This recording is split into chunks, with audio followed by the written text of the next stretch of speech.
Welcome to my short talk on sonification of hyperstructure. So this is a story about a story, and the story is about the three billy goats crossing a bridge with a troll, which some of you may recognize. And this story started in 2000 and was reprised with the Cybergoats being resurrected in 2017, and I have now reproduced it for 2024. This is called the Timid Cybergoat. The original idea was an entry for a competition in 2000. I'll tell you about the competition in a second. The entry was called Hypotenuse and the Timid Cybergoat. The Timid Cybergoat's the story. Hypotenuse was the tool I created to sonify the story. And basically, the idea is, as you see the different pages of the story on the screen, the links enable you to navigate to different parts of the story, different routes through the narrative. And in order to get a sense for what's the other side of the link, to help you choose which link to click on, if you held the mouse over the link, which was advanced technology at that time, you would hear an algorithmically generated rendering of the structure of the hypertext, the other side of the link. So, for example, you could tell that one link had a very short bit of story and another link had a complex story. And I will demonstrate this later in the talk. So this competition was called the Bernies, named after Mark Bernstein. He'd given the keynote at the ACM Hypertext 2000 conference on where are the hypertexts. And the idea of the Bernies competition is that engineers or scientists working in a field in which hypertext is relevant would produce these hypertexts, which must be readable with a normal web browser, could be any size, any topic. Brevity and levity are encouraged, and the only real rule is that it must contain at least one link. And they would judge these based on convincing use of the hypertext medium. I hasten to add, I did not win, but I hope the story is interesting all the same. Right, this is what it looked like back then in 2000. The images, the graphics here were by my daughter, who was then a small number of years old. And here we see the beginning of the story. The little cybergoat tried to cross the bridge. The troll said, I'm going to have you for my dinner. And the cybergoat said, you don't want me, you want my brother. He's bigger, we'll fill you up. And then you'd hover over one of these two links, well, either the links, and hear what it sounded like the other side. That's the idea. That's what the graphics looked like in 2000. But when we resurrected this in 2017, this is what they look like. Cybergoat Resurrection. And we updated the narrative a bit as well. And I'm going to give you a glimpse of that 2017 narrative. There are many routes through the story. I'm only going to show you one of them. Here it goes. Once upon a time, there were three cybergoats. They wanted to cross the bridge to the greener grass on the other side. Under the bridge, there lived a troll. The little cybergoat tried to cross the bridge. The troll said, I'm going to have you for my dinner. And the cybergoat said, you don't want me, you want my brother. He's bigger and we'll fill you up. No, two links there. The middle cybergoat tried to cross the bridge. The troll said, I'm going to have you for my dinner. And the cybergoat said, you don't want me, you want my brother. He has many more followers on Twitter. The troll was intrigued and came out for a chat. The troll said, Twitter is in decline, but is your brother active on Troll Advisor? And the cybergoat said, oh, yes, he has many friends on Troll Advisor, though he didn't really know if this was true. The big cybergoat tried to cross the bridge. The troll said, I'm going to have you for my dinner. And the cybergoat said, first come out from under your bridge and be in a selfie with me. The big cybergoat and the troll actually got on rather well. But as everyone knows, in the end, there had to be a battle. So they played scissors, stone, paper. Who would win? Defeated, the troll fell into the river with a splash and never bothered goats again. And they all lived happily ever after, or as happy as cybergoats can be. There we are, one route through the hyperstructure of this story. And this is what the hyperstructure looked like in 2000. And this is what the hyperstructure looked like in 2017.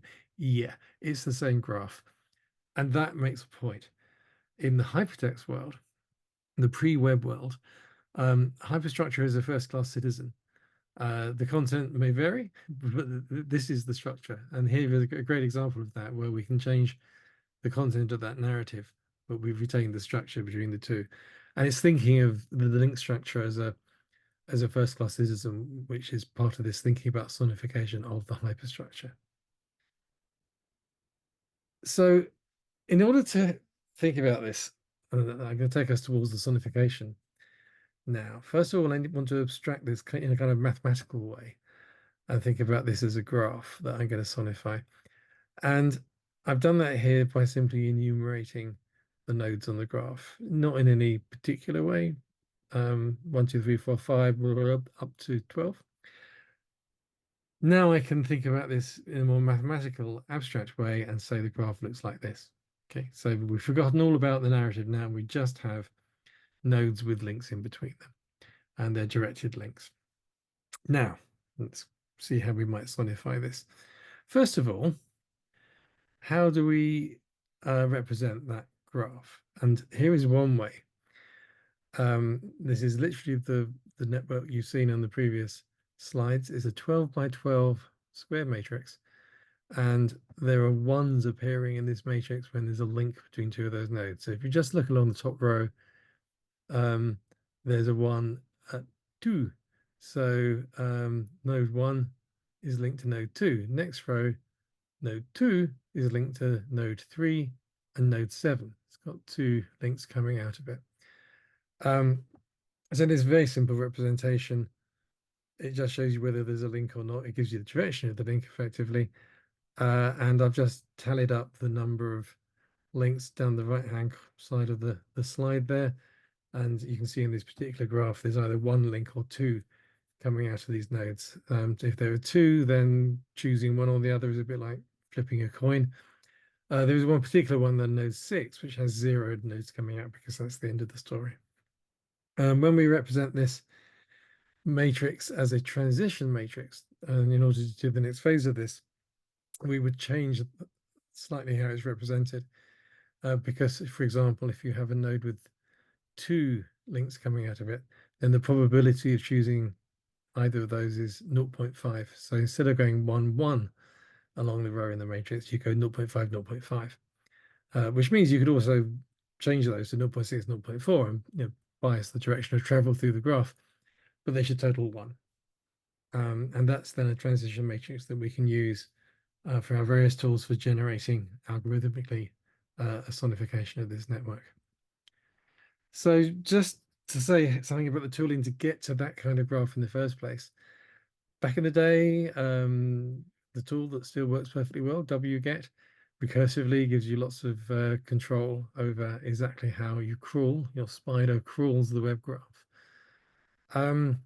Now we have wonderful libraries which are very rich in helping parse HTML, beautiful soup in Python.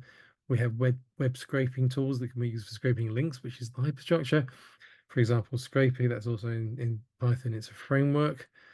You can manually go in when you're looking at a web page and have a look at the links from that page just by going to the JavaScript console and having a look. So you can actually manually do a graph if you wanted to. But the new thing for me has been to do it using the R programming language.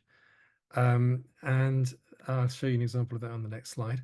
This has proven really, really effective. And just to note that these are some examples, but there are loads of tools out there to give people information about where their website sits in the larger web graph, what the backlinks are into the web, and people care a lot about that for their search engine optimization. So if any of you have access to those tools, or you're using Google Search Console on your own websites, then this is a great way of getting a web graph for sonification. Doing this in R, just as an example, using the R pipe notation, you can see there's sort of one line here. We load a couple of libraries and then get URL, parse it, use this XPath to find the anchors in it and print them out. Obviously, in practice, what you'd like to do is put those into some sort of data structure and do various sort of manipulations with that and analysis and so on. One of the things I've done using this is, for example, remove all the common links from the web page to to elsewhere, which are probably things in the header or the footer of the web page. But it's a really easy way, and once you're into the R environment, then you can use all the tools to do the analysis. I've used this for teaching, it works really well. Okay, that gives us graphs. How do we sonify them? And the technique that I used back in 2000, and I'm still using, is essentially a random walk of the graph. And you walk it randomly, repeatedly, and you listen to those routes, and that gives you a sense of the structure. And mathematically, this is a Markov chain approach. If you're at a particular place on the graph and you know the probabilities of transition to the next states, as we've just been discussing, then you can choose those according to a toss of the coin or a roll of the dice or whatever. And this enables you to do one walk through the graph, and then we do loads of walks through the graph, so we get a feel for the complexity of the graph. I did that because I'm a Lisp hacker in Common Music back in 2000. In 2017, when I read it, I used the mathematical programming environment Mathematica, which comes with a lot of support for Markov chains. And then I've just redone it in Python, and it's only a few lines of code. And I really liked doing it this way because it is easy to decide how you're going to walk that graph, random walk that graph, and make decisions.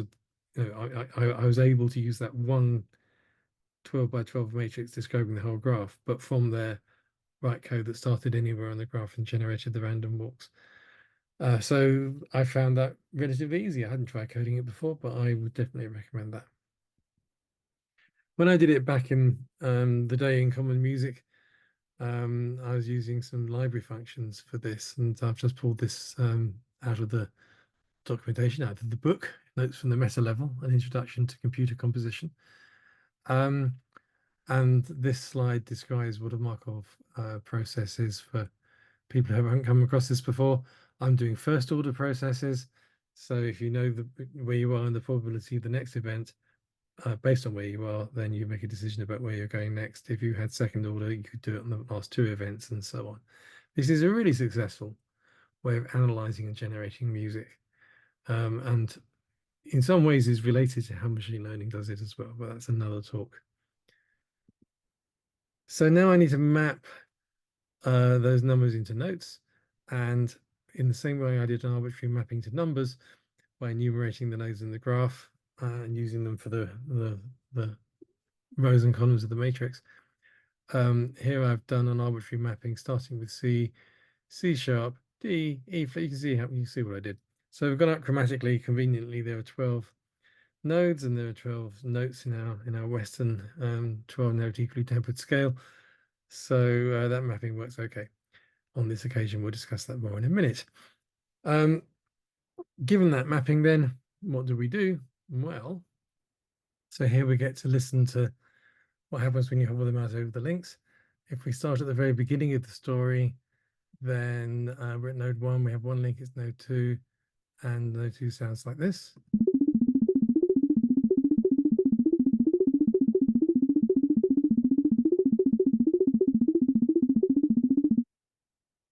Some sense of complexity and variation there, whereas if we were later on in the story, there might be a much simpler route to the end. So let's choose another one, node 3 here. The left-hand link goes quite quickly to the end of the story, and it sounds like this.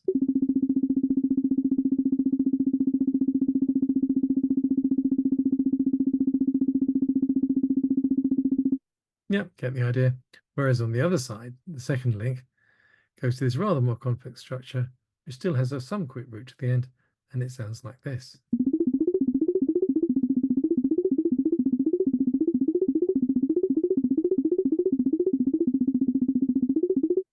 There we are. You get the idea of what it sounds like. Now I want to say something about that mapping. We could have chosen composed even the mapping more carefully so that a transition through the story sounded one way through one route and a different way through another route, and sort of build in some semantics to it that way. And an example of this way of thinking, just to sort of step outside and look at this idea separately, comes from this the game of life, which some of you may know, the cellular automata, the evolution of these cells from generation to generation in this 2D grid is dependent on neighborhood. And if you were to do what we just did and map the rows or columns chromatically to notes, then things that were adjacent here would be dissonant because they'd be two notes a semitone apart.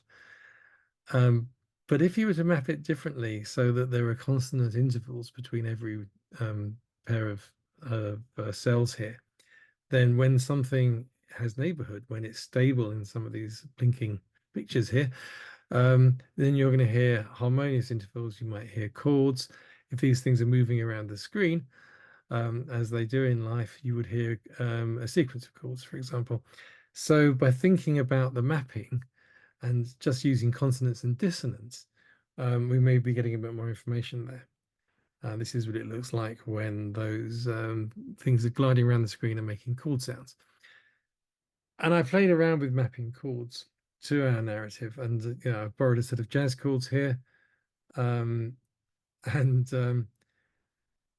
this really does start feeling like composing because you are thinking of the narrative structure, tension and release, dramatic moments, resolution, and coding that into the chord sequence. And this is a sort of mock-up of what could be called something like "Someday my goat will come," "Someday my troll will come." I'm not sure which.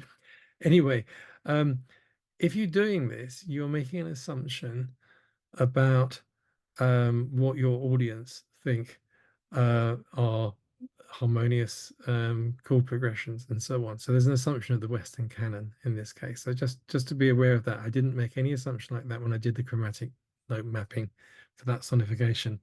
Now I'm talking much more like musification, and it's making an assumption about what music modules people have got loaded into their brains for interpreting this music. And there's someday my goat will come, the Ballad of the Troll. There we are. As soon as you do this, we move into a whole world of music theory, music analysis, music composition, and we can have great fun with that. And I'm not going to do that now.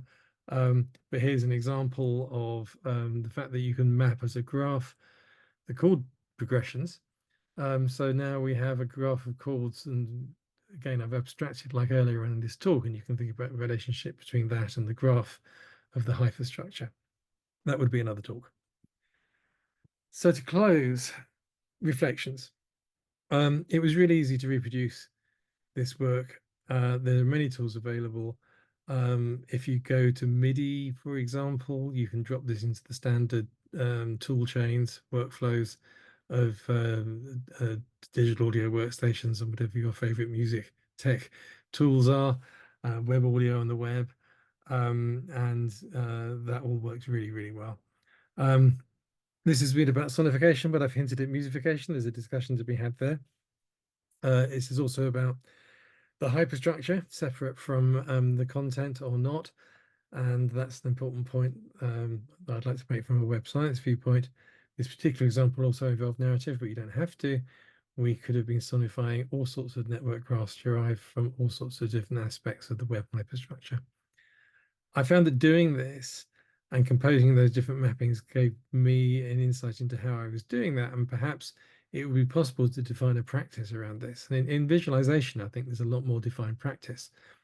But in sonification, that's still emerging. That's something that could be discussed at the workshop, and some of those ideas might come out of this.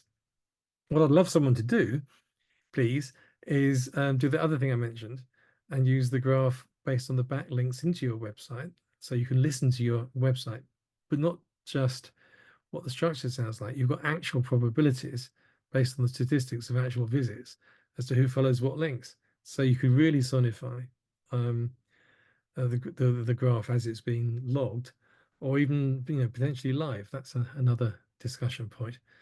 Goes back to the days when you could sit in a server room and tell what was going on your servers by the sound of the heads and the disk drives engaging, which doesn't work so well these days, but maybe that's a kind of sonification. Thank you very much. I hope this has been interesting, and I hope you have a wonderful workshop.